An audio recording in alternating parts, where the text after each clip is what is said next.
क्या आपने कभी ऐसा प्यार महसूस किया है जहाँ शब्द कम पड़ जाएं, लेकिन साथ सब कुछ कह जाएं? आज की कहानी एक ऐसी प्रेम कहानी है जहाँ दो लोग एक दूसरे के लिए सिर्फ पार्टनर नहीं बल्कि एक दूसरे की ताकत बन जाते हैं। ये कहानी है we are there for each other की, जहाँ प्यार सिर्फ एहसास नहीं बल्कि एक वादा है, हर हाल में साथ निभाने का वादा। तो चलिए शुरू करते हैं।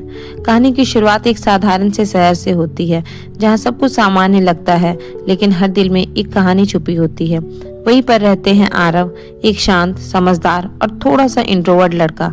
वो अपनी दुनिया में रहता है, ज्यादा लोगों से मिलता भी नहीं है, लेकिन उसके दिल के अंदर बहुत गहराई है।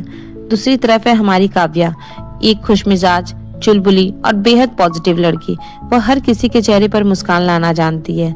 एक दिन कॉलेज के कैंपस में दोनों की पहली मुलाकात हुई थी। आरव अपने ख्यालों में खोया हुआ था और काव्या अपने दोस्तों के साथ हंसते हुए जा रही थी कि तभी अचानक दोनों टकरा गए। किताबें गिर जाती है और वहीं से शुरू होती है एक नई कहानी।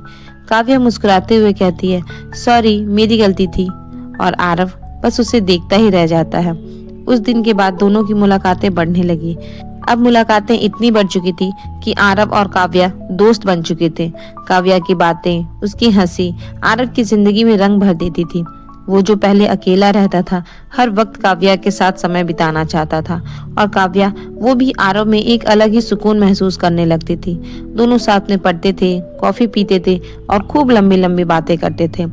लेकिन कब ये दोस्ती प्यार में बदल गई, उन्हें खुद भी पता नहीं चला। एक दिन आरव हिम्मत करके काव्या से कहता है, काव्या मुझे नहीं पता ये सही है या गलत, लेकिन मैं तुम्हारे बिना अपनी जिंदगी सोच नहीं सकता। काव्या कुछ पल तो चुप रही, फिर मुस्कुरा कर कहती है, और मैं भी। फिर क्या था, उसी पल से अब दो दिल एक हो जाते हैं।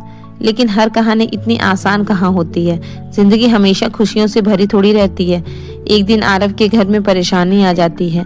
उसके पिता की तबीयत खराब हो जाती है और घर की जिम्मेदारी अब आरव के कंधों पर आ जाती है। वे पढ़ाई के साथ साथ काम करने लगता है और धीरे धीरे उसके पास काव्या के लिए समय कम होने लगता है। काव्या समझने की कोशिश करती है, लेकिन कहीं न कहीं वो खुद को अकेला महसूस करने लगती है। एक दिन दोनों के बीच बहस हो गई। काव्या कहती है, तुम बदल गए हो आरव, और आरव गुस्से में कह देता है, तुम समझते ही नहीं हो। बस एक छोटी सी बात से दोनों के बीच में अनबन आ गई और उनके रिश्ते में दरार पड़ गया। दोनों अलग हो गए। अब न कॉल न मैसेज, बस खामोशी। लेकिन इस खामोशी में दोनों को एहसास होता है कि वे एक दूसरे के बिना अधूरे हैं।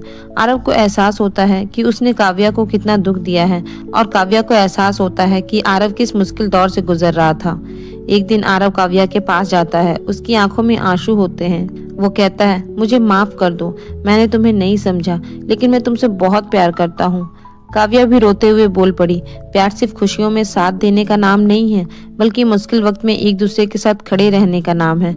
दोनों ने एक दूसरे को गले लगा लिया और उसी पल उनका प्यार और मजबूत हो गया। दोस्तों, इस कहानी से हमें यही सीख मिलती है कि सच्चा प्यार वह नहीं होता जो सिर्फ अच्छे समय में साथ दे, बल्कि सच्चा प्यार तो वह होता है जो हर मुश्किल, हर दर्द में एक दूसरे का सहारा बन जाए।